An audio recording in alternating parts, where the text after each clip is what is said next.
Hello, नमस्कार साथियों, स्वागत है आप सभी का। जैसा कि आरआरबी जेईई का सीबीटी 1 एग्ज़ाम हो चुका है और उसका आंसर कीज़ भी आ चुका है। आप लोगों ने मिला भी लिया होगा और इसका सीबीटी 2 एग्ज़ाम होगा तो उसमें एक टॉपिक है basics of environment and pollution control. तो इसका एक चैप्टर का एमसीक्यूज़ मैंने किया है, आप उस वीडियो को भी देखिएगा। ये दूसरा चैप्टर है, इसका नाम है adverse effect of environmental pollution and control strategies.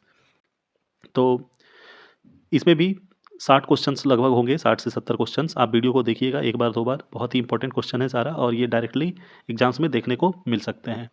और वीडियो स्टार्ट करने से पहले आप लोगों से रिक्वेस्ट है कि वीडियो को लाइक कर दीजिएगा, चैनल को भी सब्सक्राइब कर दीजिएगा। तो चलिए शुरू करते हैं। पहला क्वेश्चन है इस वीडियो का, मेन एयर पॉल्यूटेंट।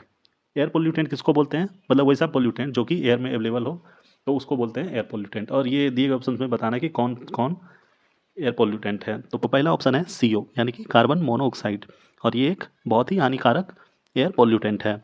दूसरा है कार्बन डाइऑक्साइड CO2, ये भी है। तीसरा है SO2 सल्फर डाइऑक्साइड। तो इसका आंसर हो जाएगा ऑल ऑफ दिस। अब दूसरे क्वेश्चन पे आते हैं, विच of the following is normally not an atmospheric classified pollutant. अब इस क्वेश्चन में क्लासिफाई करना है कि दिए गए ऑप्शंस में कौन सा एक एटमोस्फेरिक क्लासिफाइड पॉल्यूटेंट नहीं है, मतलब कि एटमॉस्फेयर में होता है लेकिन इसको पॉल्यूटेंट नहीं माना जाता है एज एन एटमॉस्फेरिक। तो इसका आंसर हो जाएगा CO2।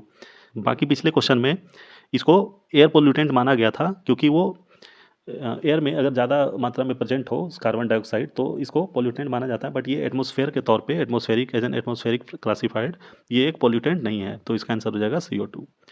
अब अगला क्वेश्चन है, CO is a major pollutant of what. जो CO होता है कार्बन मोनोऑक्साइड, ये मेजर पॉल्यूटेंट है किस चीज़ का? वाटर का, सॉइल का, एयर का। तो किसका होगा? ये होगा एयर का। और ये CO जो होता है कार्बन मोनोऑक्साइड, ये मतलब इसका मोस्ट कॉमनली सोर्स क्या होता है? तो ये होता है मोटर व्हीकल्स या फिर कोई चिमनी या फिर पावर प्लांट। तो इसका जो धुआं निकलता है उसमें होता है ये कार्बन मोनोऑक्साइड। अब अगला क्वेश्चन है, which of the following health problems originate due to the inhalation of fine particulate matter. अब इस क्वेश्चन में ये कह रहा है कि कौन सा हेल्थ प्रॉब्लम ओरिजिनेट हो जाएगा अगर सांस के द्वारा अगर हम फाइन पार्टिकुलेट मैटर को अगर चला जाता है हमारे शरीर के अंदर। तो पहला ऑप्शन इसमें है इरिटेशन। तो ये तो होगा इरिटेशन, मतलब कि चिड़चिड़ापन टाइप का कुछ भी। तो मतलब एयर पोल्यूशन में धुआं वगैरह ऐसा कुछ है, धुआं या फिर जैसे कि आँख वगैरह जलने लगे तो होता है ना, उस तरह से एक चिड़चिड़ापन टाइप का हो जाता है वो। तो पहला ऑप्शन सही हो जाएगा।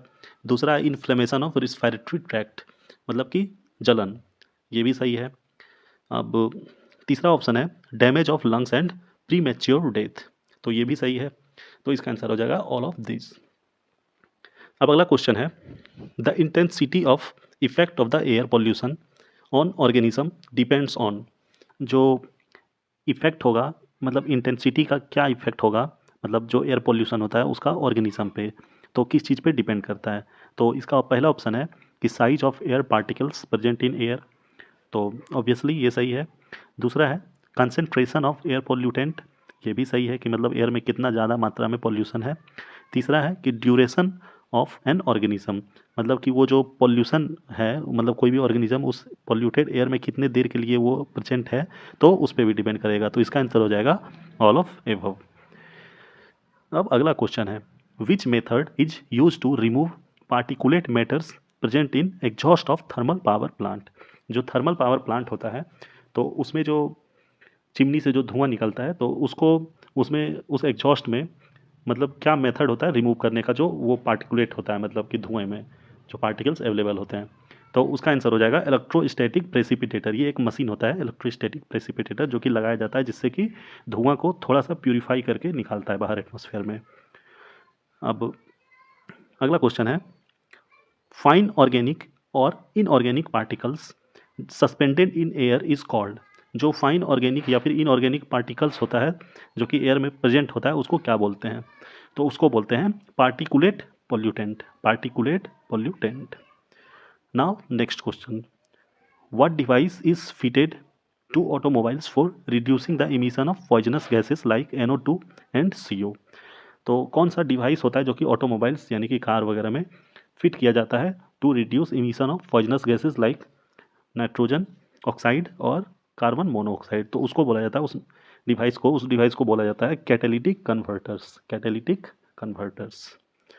Now next question, catalytic converters possesses which one of the following metal use as catalyst. तो जो कैटालिटिक कन्वर्टर्स होता है उसमें कौन से मेटल यूज किए जाते हैं एज ए कैटलिस्ट, तो उसमें यूज किया जाता है platinum, palladium, palladium and rhodium, all of this. तो इसमें ये तीनों मेटल यूज किया जाते हैं, प्लेटिनम, पैलेडियम एंड रोडियम। अब अगला question, motor vehicles equipped with catalytic converter should use unleaded petrol because lead। अब इसका मतलब है कि जो मोटर व्हीकल्स होता है उसमें कैटालिटिक कन्वर्टर यूज़ किया जाता है। तो बोल रहा है कि should use unleaded petrol because, मतलब कि उस मोटर व्हीकल्स में अनलीडेड पेट्रोल यूज करना चाहिए। अनलीडेड मतलब एक लीड प्रेजेंट होता है जिस पेट्रोल में, तो वो थोड़ा सा ज़्यादा पॉल्यूशन करता है। तो वही बोल रहा है कि अनलीडेड पेट्रोल को यूज करना चाहिए। क्यों? क्योंकि इन पेट्रोल इनएक्टिवेटेड्स द कैटलिस्ट, अगर उस पेट्रोल में अगर लीड अवेलेबल होगा ज़्यादा मात्रा में तो उस कैटलिस्ट को जो होता है इनएक्टिवेट कर देगा। क्या कर देगा? इनएक्टिवेट कर देगा। अब अगला क्वेश्चन है, use of expensive metals in exhaust is a step to control atmospheric pollution. जो एक्सपेंसिव मेटल्स होता है ये यूज किया जाता है एग्जॉस्ट में टू कंट्रोल एटमॉस्फेरिक पॉल्यूशन। तो बोल रहा है कि it includes the which of the following. तो ये किस चीज़ में यूज होता है? तो ये यूज होता है कैटालिटिक कन्वर्टर्स में। कहाँ पे? Catalytic converters. और ये जो होता है ये ऑटोमोबाइल का एक पार्ट है जो कि पॉल्यूशन को कंट्रोल करता है। अगला क्वेश्चन है, sound become a hazards noise pollution if it's level exceed. जो साउंड होता है ये एक हैजार्डस नॉइज बन जाता है अगर इसका लेवल एक्सीड करता है। कितने डेसिबल से? तो ये एक्सीड अगर कर गया मतलब 150 डेसिबल से ऊपर, तो इसको बोला जाता है ये एक हैजार्डस नॉइज है। अब अगला क्वेश्चन है, which of the following is an example of impact of development in activities on the hydrosphere. कि हाइड्रोस्फेयर मतलब कि जहाँ पे वाटर हो, जहाँ पे वाटर प्रेजेंट हो उसको हाइड्रोस्फेयर बोलते हैं। तो बोल रहा है कि दिए गए ऑप्शंस में कौन सा एक इम्पैक्ट होगा जो कि डेवलपमेंट एक्टिविटीज़ होगा of development activities on hydrosphere. तो ये हो जाएगा वाटर पॉल्यूशन। क्या होगा? Water pollution. यही एक इम्पैक्ट डालता है हाइड्रोस्फेयर में। अब अगला क्वेश्चन है, Euro two norms were primarily stipulated to control. जो यूरो 2 नॉर्म्स था वो किस चीज़ को कंट्रोल करने के लिए था? तो ये था कार्बन कंटेंट को, carbon content. Which of the following gas is released through air conditioner and refrigerator and destroy the ozone layer. Refrigerator और एयर कंडीशनर से कौन सा गैस निकलता है जो कि ओजोन लेयर को डिस्ट्रॉय करता है? तो इसको बोलते हैं क्लोरोफ्लोरोकार्बन, क्लोरोफ्लोरोकार्बन। शॉर्ट में इसको CFC बोला जाता है।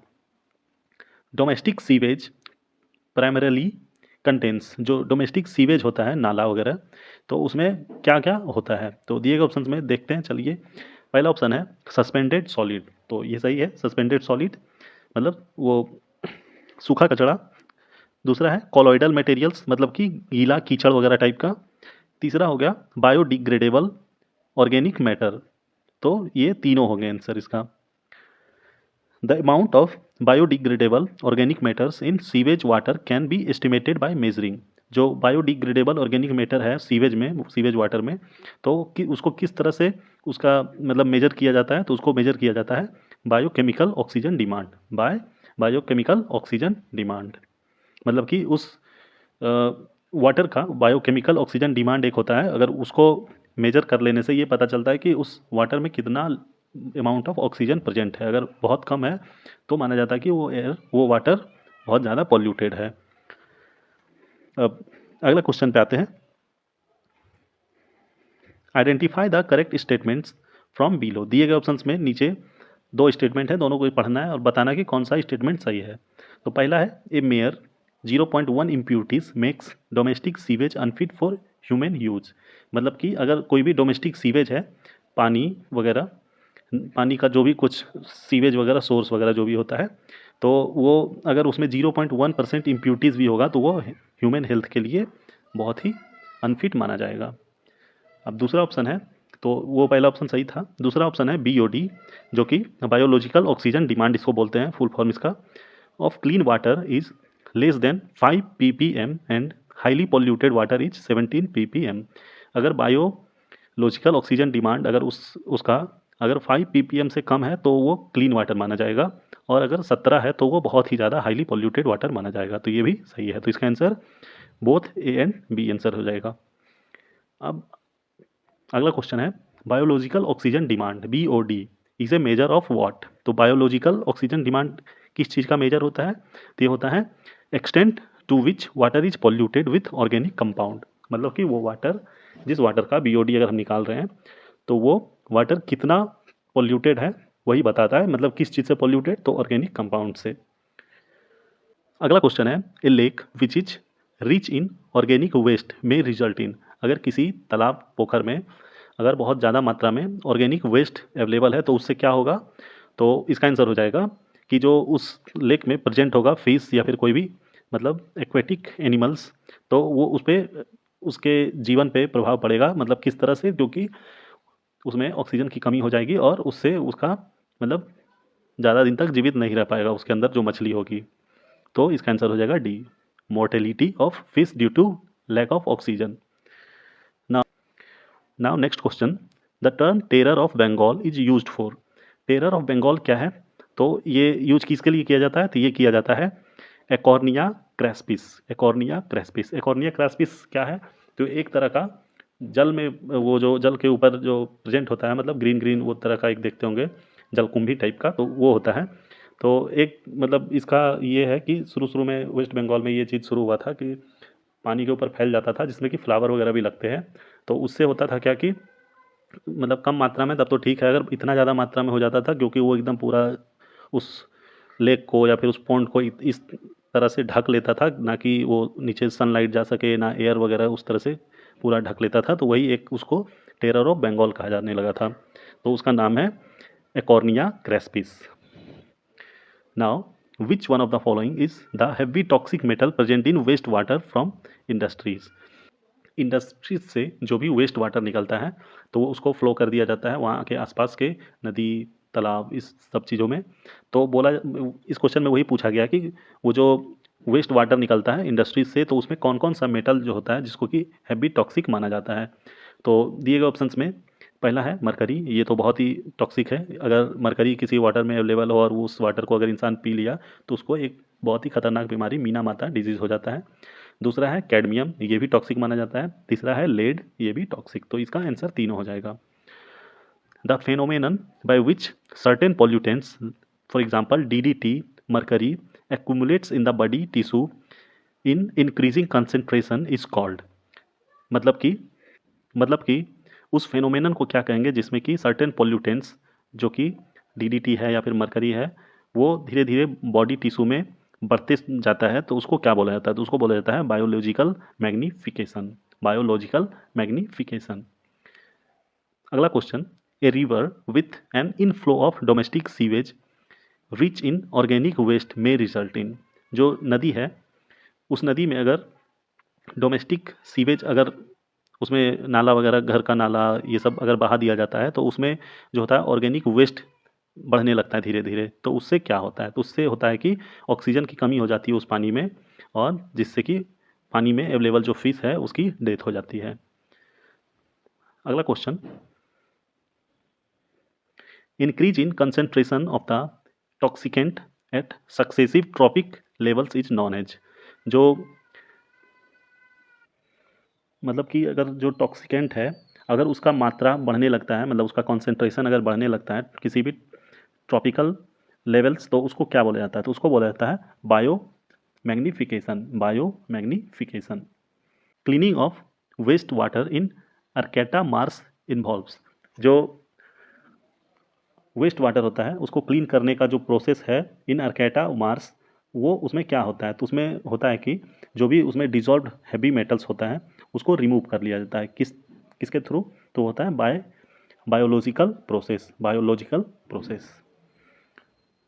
Ecological sanitation is a sustainable system for handling human excreta using dry compositing toilets such as EcoSan toilets are working in। जो इकोलॉजिकल सैनिटेशन है एक, मतलब कि ये एक सस्टेनेबल सिस्टम है फॉर हैंडलिंग ह्यूमन, मतलब कि जो इंसान जो मल मूत्र वगैरह ये करते हैं, त्याग करते हैं, तो उसको मतलब एक इकोलॉजिकल सैनिटेशन है, तो उसको बोला जाता है कि इको सैंड टॉयलेट। वो कहाँ पे वर्क कर रहा है इंडिया में, तो ये वर्क कर रहा है केरला और श्रीलंका में। इंडिया में केरला में और एक श्रीलंका में भी।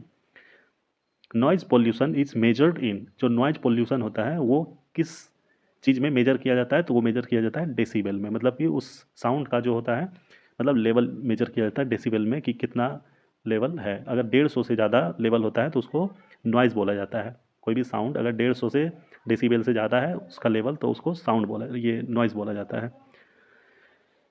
Disease aggravated by pollution is, दिए गए ऑप्शंस में बताना है कि कौन सा जो डिजीज़ है ये एक पॉल्यूशन के थ्रू होता है। तो इसका आंसर हो जाएगा bronchitis. Bronchitis. The range of normal human hearing lies between, जो इंसान होता है, इंसान का सुनने की जो मतलब एक रेंज होती है, कितने रेंज के बीच की साउंड को सुन सकता है, तो ये होता है 20 से लेके 20,000 हर्ट्ज के बीच का साउंड इंसान सुन सकता है। The threshold of pain to human ears is, मतलब कि इंसान का जो कान होता है कितने डेसिबल के साउंड को मतलब बर्दाश्त कर सकता है, मतलब कि उसके उतना उस साउंड के दर्द को बर्दाश्त कर सकता है। तो ये है 120 से लेके 140 डेसिबल। उससे ज़्यादा तो वो नहीं बर्दाश्त कर पाता, और उसको बहुत ही मतलब नॉइज़ पोल्यूशन के कैटेगरी में वो डाला जाता है उसको, 150 डेसिबल से ऊपर का है तो।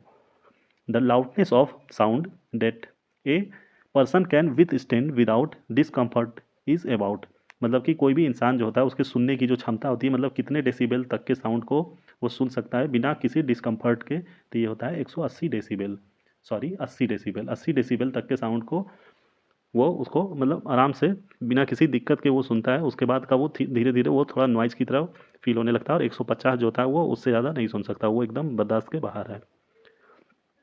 Noise was recognized as air pollutant through amendment of, जो नॉइज़ है इसको एक एयर पोल्यूटेंट माना गया, मतलब कौन से अमेंडमेंट के बाद, तो ये है air prevention and control of pollution act. Air prevention and control of pollution act. Now next question, main source of air pollution are, दिए गए ऑप्शंस में बताना कि जो मेन सोर्स क्या होता है एयर पॉल्यूशन का, सॉरी नॉइज़ पॉल्यूशन का, तो ये होता है ट्रांसपोर्टेशन इक्विपमेंट, मतलब किसी ट्रांसपोर्टेशन इक्विपमेंट, मतलब कि कोई ट्रक वगैरह हो गया या ट्रेन का हो गया, हॉर्न वगैरह, मतलब इतना तेज़ उसका साउंड होता है कि एकदम कान को बहुत ही चुभता है। एक तो ये हो गया। दूसरा है हैवी मशीनरीज, तो ये इसका आंसर ए और C. A safe level of noise depends on, जो मतलब किसी भी नॉइज का सेफ लेवल डिपेंड करता है किस चीज़ पे, तो ये डिपेंड करता है कि level of noise and exposure to noise, level of noise and exposure to noise. Noise pollution affects marine animal, तो जो नॉइज पॉल्यूशन होता है ये मेरीन एनिमल को किस तरह से इफेक्ट करता है, तो उसके बिहेवियर को इफेक्ट करता है। क्या चीज़? उसके बिहेवियर को। Pulses consist of a broad range of, जो पल्सेस होता है वो कंसिस्ट करता है, मतलब कि मतलब लाई करता है एक ब्रॉड रेंज ऑफ वॉट, तो ये इसका आंसर हो जाएगा a broad range of frequencies. A broad range of frequencies. In a modern city traffic noise can be reached at, मतलब आजकल जो मॉडर्न सिटीज़ है उसमें ट्रैफिक नॉइज जो होता है ये 90 डेसिबल तक पहुंच जाता है, 90 डेसिबल। और जो इंसान का जो मतलब सुनने की क्षमता होती है, मतलब कि उसको लगता है एकदम परफेक्ट सॉफ्ट साउंड तक, तो होता है 80 डेसिबल। 80 डेसिबल के बाद में थोड़ा सा दिक्कत होने लग जाता है सुनने में। The most aggressive sound are caused by, जो मोस्ट एग्रेसिव साउंड होता है, दिए गए ऑप्शन में बताना कि कौन कौन कौन मोस्ट एग्रेसिव साउंड उत्पन्न करता है, तो इसका आंसर हो जाएगा पहला वाला, जिसमें कि है truck, buses, motorcycles and railways. Truck, buses, motorcycle and railways. Noise sources are found, जो नॉइज का सोर्स होता है वो मतलब दिए गए ऑप्शन में बताना कि कहाँ पे मतलब नॉइज का सोर्स है। तो देखिए इसमें 4 ऑप्शन दिया गया है। पहला है specially eight Holmes, in office and work place, तो ये सही होगा। बाकी अब देखिए दूसरा ऑप्शन है इन नेचर, तो नेचर में क्या ही होगा मतलब नॉइज पोल्यूशन, वहाँ तो एकदम सुकून फील होगा। तीसरा है वाटरफॉल, वहाँ पे भी अच्छा ही लगेगा, उसका वैसा कुछ पोल्यूशन होता नहीं है, मतलब हल्का हल्का साउंड होता है, वो शोर टाइप का एक होता है मतलब पानी का, तो वो नॉइज जैसा नहीं होता है, वो बस सुन के सुकून लगता है। तीसरा है इन स्पेस, स्पेस में तो एकदम शांति है, वहाँ तो कुछ सुनाई नहीं देगा, तो इसका आंसर ए हो जाएगा। Noise pollution of the environment is actively involve in, जो नॉइज पोल्यूशन होता है मतलब किसी भी इन्वायरमेंट में वो एक्टिवली इवॉल्व, उसमें क्या इवॉल्व होता है? तो उसमें इवॉल्व होता है space security issue of human biological and psychological, space security issue of human biological and psychological. अगला क्वेश्चन है hearing loss is possible at intensity of, जो मतलब सुनने का जो मतलब सहन शक्ति होता है वो लॉस हो जाता है, मतलब कितना डेसिबल के बाद का साउंड? तो ये होता है 90 डेसिबल, मतलब 90 डेसिबल अगर आ गया उसके बाद का, मतलब वो सुनने की मतलब वो बर्दाश्त से बाहर होने लगता है। अगला क्वेश्चन, अगला क्वेश्चन है soil pollution is caused bye, दिए गए ऑप्शंस में बताना कि सॉइल पोल्यूशन जो होता है मतलब दिए गए ऑप्शंस में कौन कर सकता है? तो ये इसका आंसर हो जाएगा एसिड रेन। एसिड रेन में जो प्रेजेंट होता है, इसमें प्रेजेंट होता है सल्फर डाइऑक्साइड और नाइट्रोजन डाइऑक्साइड, तो ये दोनों जो होता है ये एयर वो सॉइल को पोल्यूट करता है। अगला क्वेश्चन है BOD स्टैंड्स फॉर, BOD का मतलब क्या होता है? तो BOD का मतलब होता है biological oxygen demand, biological oxygen demand. और ये एक किसी भी मतलब वाटर का जो है जैसे कि नदी हो गया, पोखर, तालाब, तो वहाँ का मतलब एक वहाँ का ऑक्सीजन लेवल कितना है उस वाटर में, तो उसको नापने का एक मतलब तरीका है, उसी को बोला जाता है बायोलॉजिकल ऑक्सीजन डिमांड। तो इससे पता चलता है कि उस पानी में कितना ऑक्सीजन है। Noise pollution is, noise pollution किसको बोलते हैं? तो ये बोलते हैं अनडिजायरेबल एंड अनवांटेड साउंड, जो मतलब कि मतलब वैसा साउंड जिससे कि मतलब कोई इच्छा नहीं होती कि वैसा साउंड हो, अनडिजायरेबल मतलब अवांछनीय, एंड अनवांटेड साउंड को नॉइज पॉल्यूशन बोला जाता है। कभी कभी साउंड ऑफ क्रैकर्स, कुछ अगर बहुत ही मतलब भारी पटाखा हुआ, भारी एकदम वो सुतली बम वगैरह कुछ कुछ होता है जो कि बहुत ही मतलब ज़्यादा आवाज़ करता है, तो समटाइम्स साउंड ऑफ क्रैकर्स भी आ सकता है इस कैटेगरी में।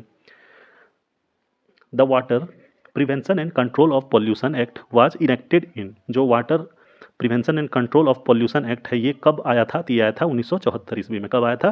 1974 ईस्वी में।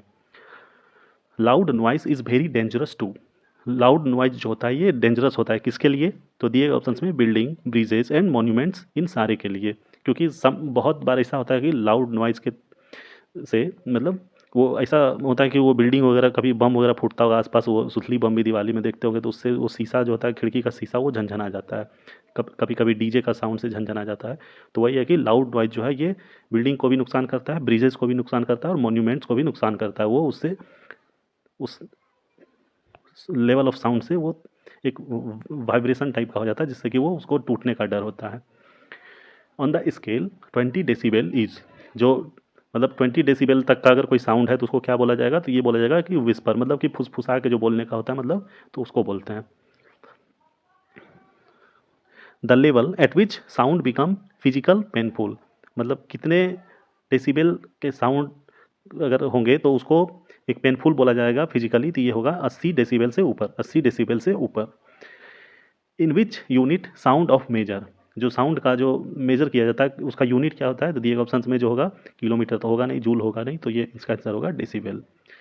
विच पॉल्यूशन काउज हियरिंग लॉस, कौन सा पॉल्यूशन हियरिंग लॉस कर सकता है, मतलब सुनने की शक्ति खत्म कर सकता है? तो इसका आंसर होगा noise pollution. Decibel measures, decibel क्या मेजर करता है? तो ये मेजर करता है इंटेंसिटी ऑफ साउंड।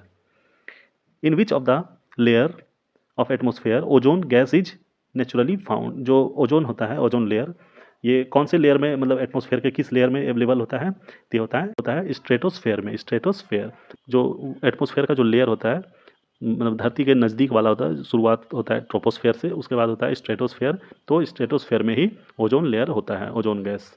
उसके बाद तीसरा जो होता है ये होता है मीसोस्फेयर, उसके बाद होता है थर्मोस्फेयर, इस तरह से। और पाँचवा जो होता है ये होता है एक्सोस्फेयर। अब अगला क्वेश्चन,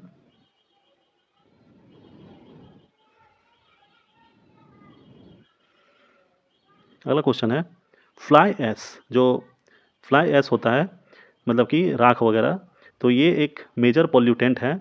वो कंसिस्ट करता है, क्या क्या कंसिस्ट करता है? तो ये करता है oxides of silicon, aluminium and calcium, oxides of silicon, aluminium and calcium.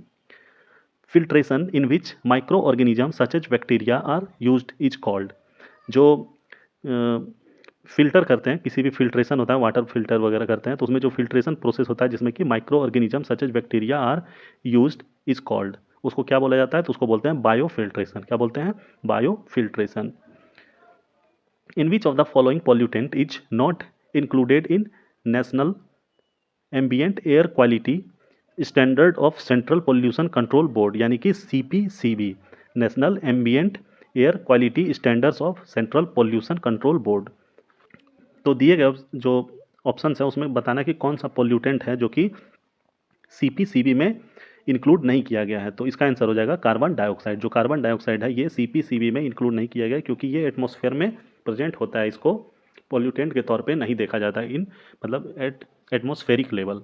बाकी एयर पोल्यूशन अगर देखा जाएगा तो वहाँ पे कार्बन डाइऑक्साइड को पोल्यूशन माना जाता है, तो यहाँ पे नहीं माना जाएगा, ठीक है, इसको इंक्लूड नहीं किया गया है। अगला क्वेश्चन है, Bharat stage 6 emission standards will be implemented natural level for new vehicles from. जो भारत स्टेज 6 है जो कि एक इमिशन स्टैंडर्ड को इम्प्लीमेंट करेगा natural level for new vehicles, ये कब से लागू होगा? तो ये लागू होगा 2020 से। Blue baby syndrome is caused due to, जो ब्लू बेबी सिंड्रोम होता है ये किसके कारण से होता है? तो ये होता है नाइट्रेट्स, किसके? Nitrate. Abundance of algae and plant on water surface due to excessive nutrients is called. मतलब अगर एबंडेंट मतलब बहुत ज़्यादा मात्रा में अलगी या फिर प्लांट वगैरह हो गया वाटर सरफेस के ऊपर, तो ये ड्यू टू एक्सेसिव न्यूट्रिएंट्स से होता है, तो इसको क्या बोला जाता है? तो इसको बोला जाता है यूट्रोफिकेशन, यूट्रोफिकेशन, यूट्रोफिकेशन। तो इसी के साथ ये वीडियो यहीं पे समाप्त होगा। आई होप आप लोगों को पसंद आया होगा। आप लोगों से रिक्वेस्ट है कि वीडियो को लाइक कर दीजिएगा, चैनल को भी सब्सक्राइब कर दीजिएगा। और अभी जो ये टॉपिक है basics of environment and pollution control, इसका तीसरा भी एक वीडियो लाने वाला हूँ, फिर चौथा आएगा। टोटल 4 चैप्टर है इस टॉपिक में। तो आप लोग बने रहिएगा हमारे चैनल पे उन सारे वीडियोस के लिए भी। इसी के साथ इस वीडियो को यहीं पे समाप्त करते हैं। धन्यवाद।